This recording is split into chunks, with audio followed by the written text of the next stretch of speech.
When someone says, "I don't want anything serious," that might be the exact moment they've already started falling for you.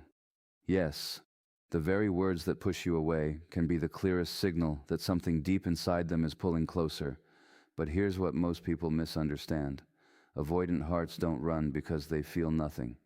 They run because they feel too much and have never learned how to feel safe with it. Listen carefully. An avoidant person doesn't say, "I need space because you are unimportant." They say it because closeness awakens something ancient, a memory of overwhelm, of losing themselves, of not being held properly in the past. So when they tell you, "I'm not good at relationships," they are not describing their limits. They are revealing their wound.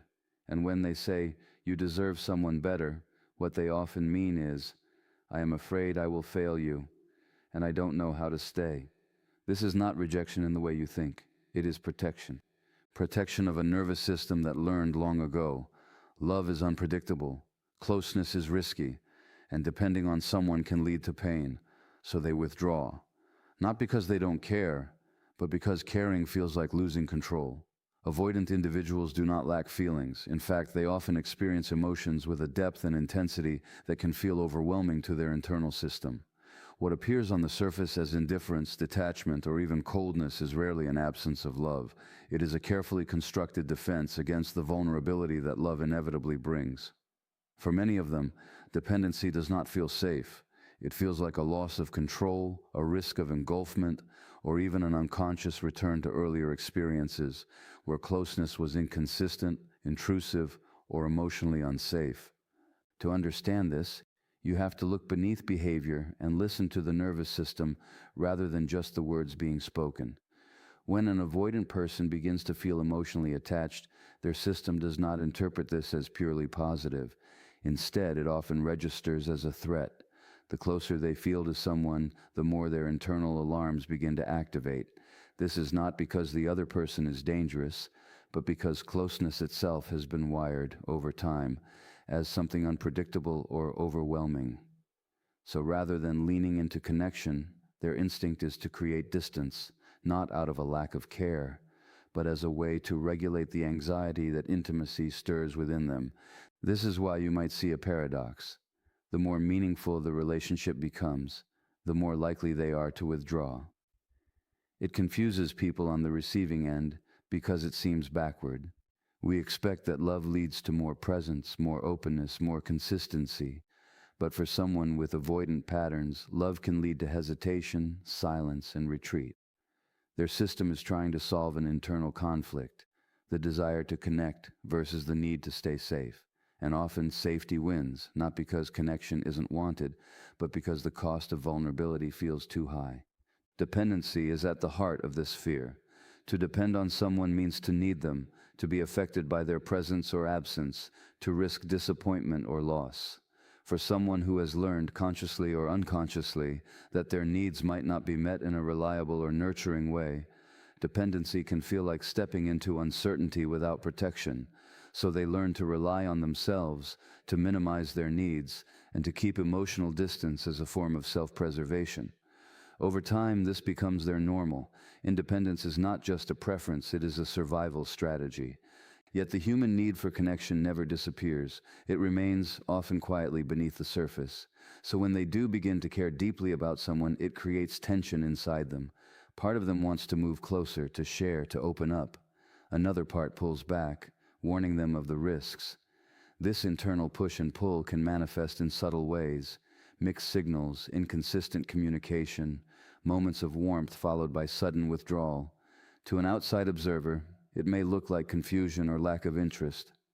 But internally, it is often a struggle between two equally powerful forces. It is also important to understand that many avoidant individuals are not fully aware of this dynamic. They may believe their own explanations, that they are just not ready, that they value independence, or that something is missing in the relationship. While these statements can hold some truth, they often do not capture the deeper emotional reality.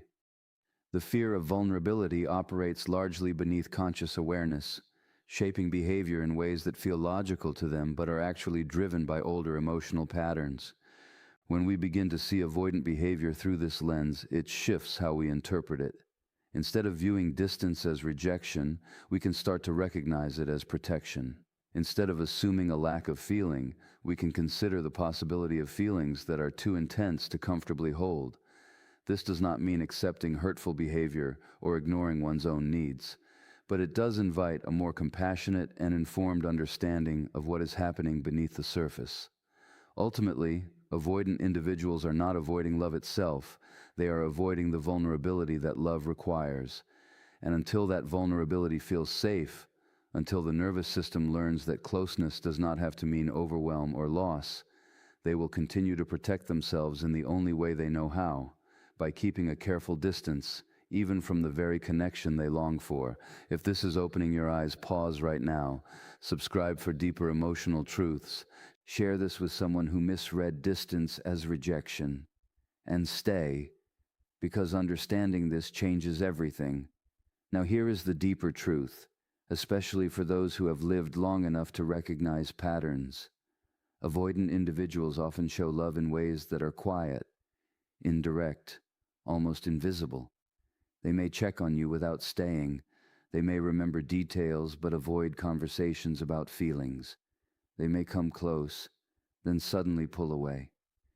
This push and pull is not a game. It is an internal conflict between longing and fear. And the tragedy is, many people walk away right when the avoidant person is just beginning to feel. Because love for them doesn't arrive as excitement. It arrives as discomfort, as anxiety, as a loss of familiar independence. So they say things like, "I don't think I can give you what you want." But beneath that is a quiet, unspoken truth. I don't know how, but I feel something real. If you are hearing these words from someone, do not rush to label it as indifference. Instead, ask yourself, what kind of inner world produces such contradictions? Because when you understand that, you stop chasing words and start seeing the person behind them. And for those of you who recognize yourself in this pattern, there is nothing wrong with you. Your distance was once your protection. Your independence was once your safety. But what protected you then may now be preventing you from receiving what you truly need. Love is not the absence of fear. It is the willingness to stay present with it. And sometimes, the sentence that sounds like goodbye is actually the closest an avoidant heart has ever come to saying, "I love you." Avoidant individuals often live in a quiet contradiction between what they feel and what they express, and nowhere is this more visible than in the gap between their words and their emotional reality. What they say on the surface can sound clear, even definitive, yet underneath those words there is often a very different truth unfolding, one that is harder to access, even for them. Their distance is not a simple message of disinterest. It is a strategy, a defense that protects them from emotional exposure they have learned to associate with discomfort or pain. When an avoidant person says something like, "I'm not looking for anything serious," it is tempting to take that statement at face value.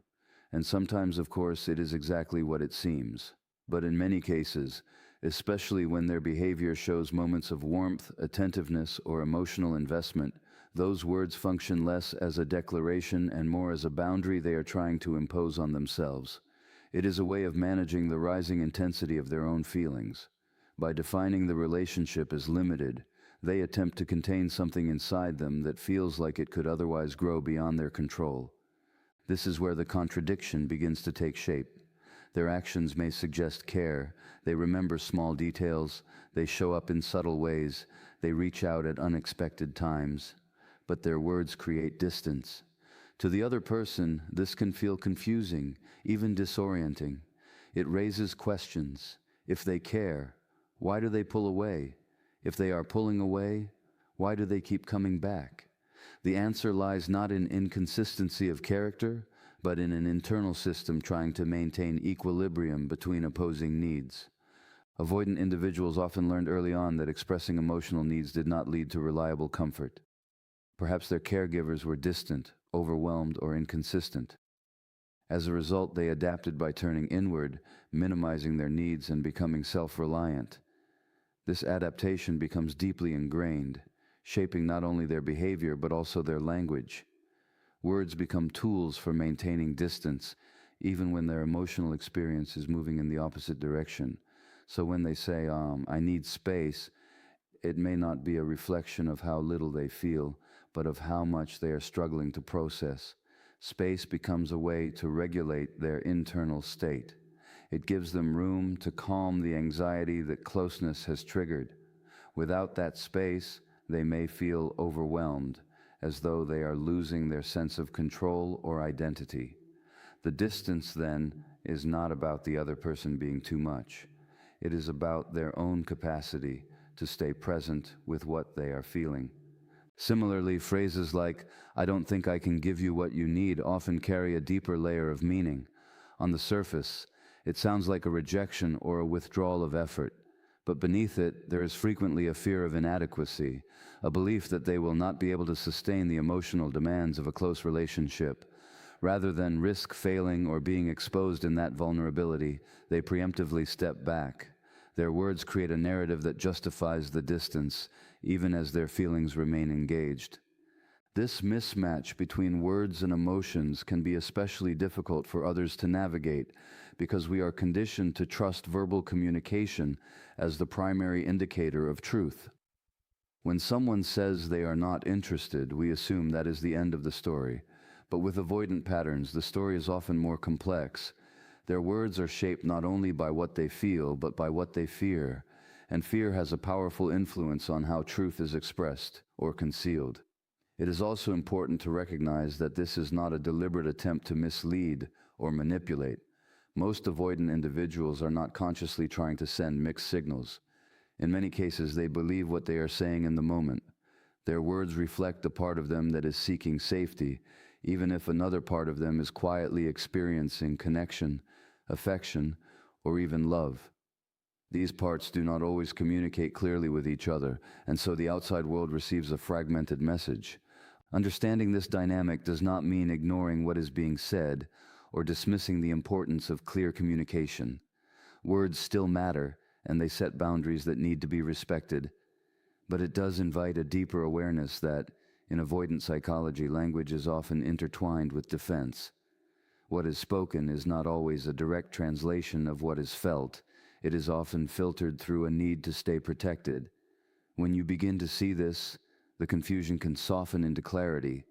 The distance, the hesitation, the contradictions, they start to make sense as expressions of an internal struggle, rather than signs of emotional absence. And in that understanding, you gain the ability to respond not just to the words, but to the human experience beneath them, where care and fear exist side by side, shaping a reality that is far more nuanced than it first appears. Subtle phrases often carry more emotional truth than direct declarations, especially in individuals who struggle to express vulnerability openly.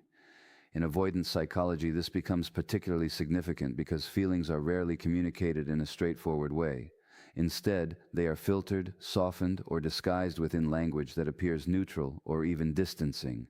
If you listen closely, these seemingly casual or dismissive statements can reveal a depth of attachment that the person themselves may not fully recognize or feel ready to admit. When someone says, "I'm just really busy these days," it might sound like a simple logistical explanation, but in the context of consistent check-ins, lingering conversations, or a pattern of returning after distance, it can signal something more layered. The phrase becomes a shield, something that keeps expectations low while still allowing a thread of connection to remain. It is not necessarily about time. It is about managing the emotional intensity that closeness brings. The busyness is real, but the emphasis on it often serves a deeper purpose: to create space without fully severing the bond. Another example is the phrase, "I'm not good at texting or calling." On the surface, it appears as a personality trait or habit. Yet when this is paired with moments of attentiveness, remembering details, or showing up in quiet ways, it can reveal an underlying care that is being carefully regulated. The statement lowers the bar of expectation, giving the person room to engage on their own terms without feeling pressured into constant emotional availability. In this way, the phrase becomes both a boundary and a clue. It tells you they are limiting access, but also that they are still choosing to stay connected in the ways they can manage. Perhaps one of the most revealing phrases is, "I don't want to hurt you." This is rarely said in the absence of feeling. In fact, it often emerges precisely because the person senses that their actions or their inability to fully show up could cause pain. Beneath it lies an awareness of impact, and within that awareness, a form of care. They are not indifferent, they are concerned. But rather than leaning into that concern and exploring it through deeper connection, they use the phrase as a way to step back, to create distance before the relationship reaches a point where their vulnerability would be fully exposed. Similarly, when someone says, "You deserve better," it can be easy to interpret it as rejection or lack of interest, but often it reflects an internal belief about themselves rather than a judgment about the other person. It can signal feelings of inadequacy, a fear of not being able to meet emotional needs, or a sense that they will eventually disappoint. In this way, the phrase becomes a protective offering. It pushes the other person away under the guise of care, while shielding the speaker from the risk of being seen as insufficient. These phrases are subtle because they operate in a space between honesty and defense. They are not entirely false, but they are not complete truths either. They reveal just enough to maintain connection, while withholding the deeper emotional reality that feels too risky to express. This partial communication can create confusion, especially for those who rely on clear and direct language to understand where they stand. But in avoidant dynamics, clarity often exists beneath the surface, embedded in patterns rather than explicit statements. It is also important to recognize that these subtle signals are not intentionally manipulative.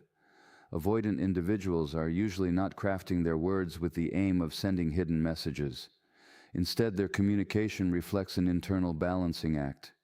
They are trying to stay connected without becoming overwhelmed, to express care without fully exposing vulnerability. The phrases they use are the result of this tension, shaped by a need to protect themselves while still maintaining some form of relational contact. Over time, these patterns can become more noticeable. You may begin to see that certain phrases appear at predictable moments, when things are becoming more emotionally intense, when expectations begin to rise, or when the relationship starts to feel more real. The timing of these statements often reveals as much as the words themselves.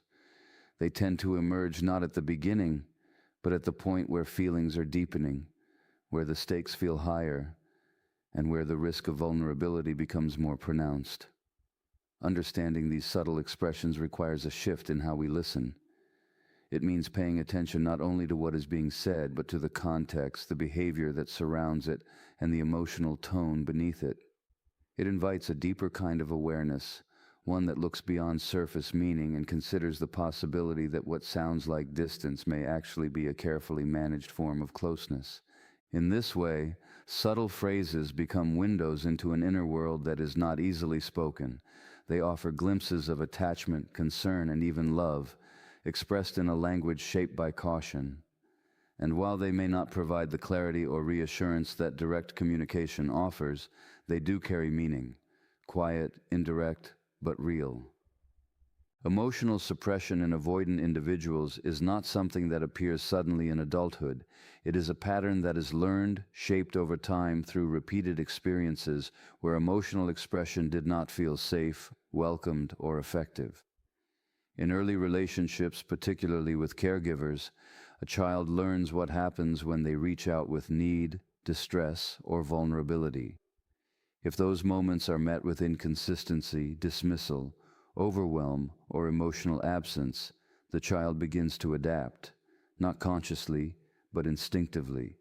The nervous system starts to recognize that expressing feelings does not reliably lead to comfort or connection.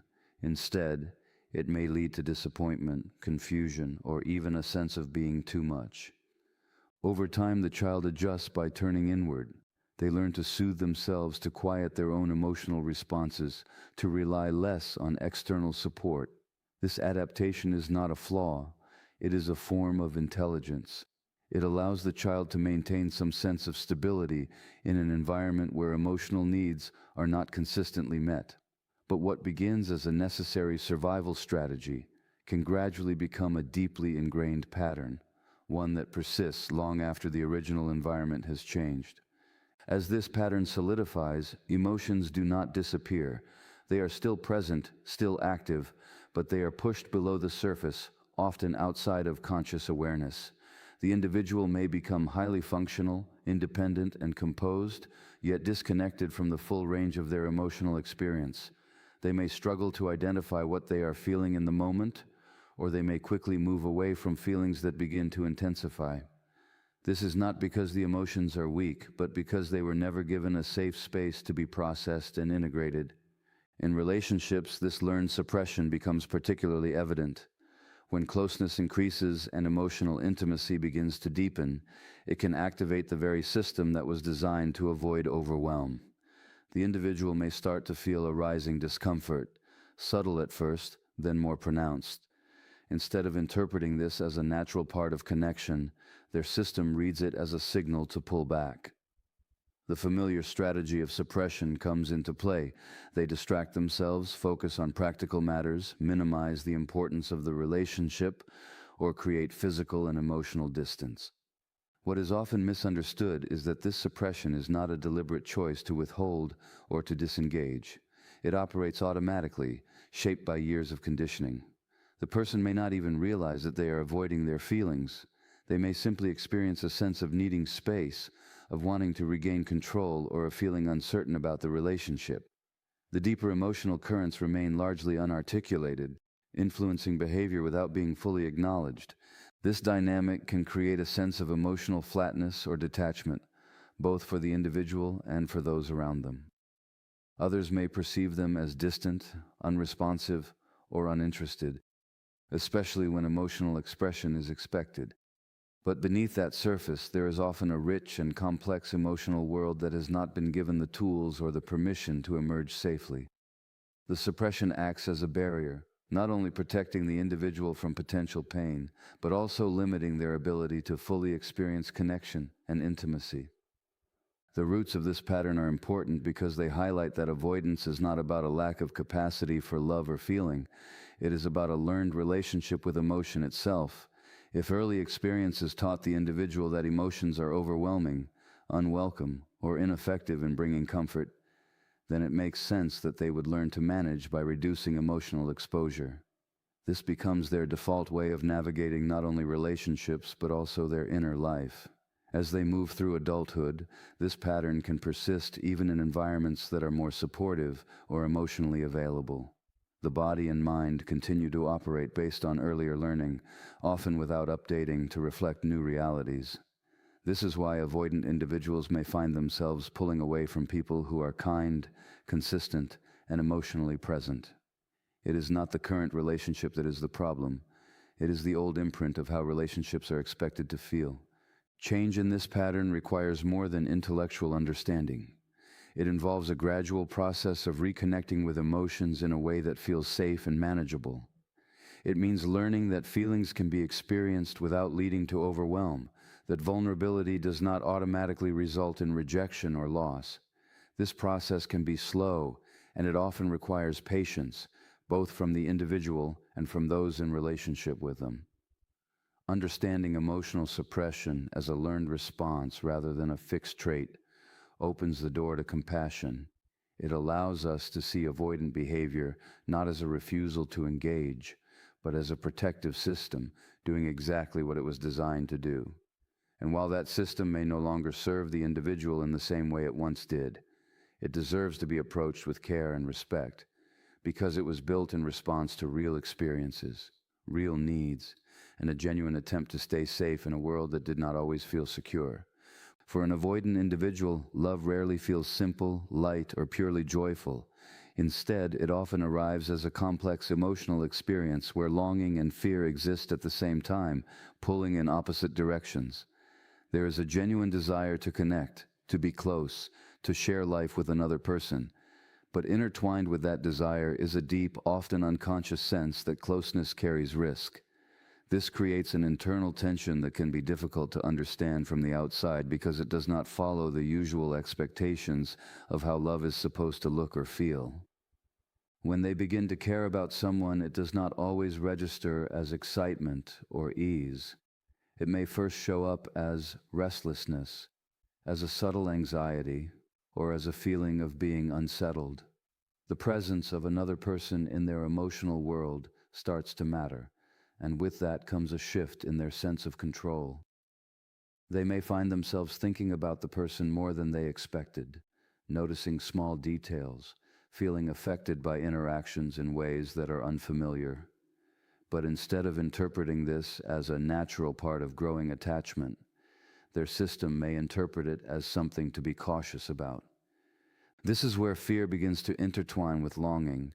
The more they feel drawn towards someone, the more they may also feel the urge to step back. It is not because the connection is wrong, but because it is meaningful. Meaning introduces vulnerability, and vulnerability in their internal framework is associated with uncertainty. They may not consciously think, "This is dangerous," but their body responds as if it might be. The result is a push and pull, moving closer, then retreating, allowing moments of intimacy, then creating distance to restore a sense of safety. This dual experience can be deeply confusing, even for the avoidant individual themselves. They may question their own feelings, wondering why something that seems positive also brings discomfort. They might interpret the discomfort as a sign that the relationship is not right, rather than recognizing it as a reflection of their own internal conditioning. This can lead them to withdraw at the very moment when their feelings are becoming more significant, not because they want to lose the connection, but because they do not know how to stay present within it. Love in this context is not just about connection, it is also about exposure.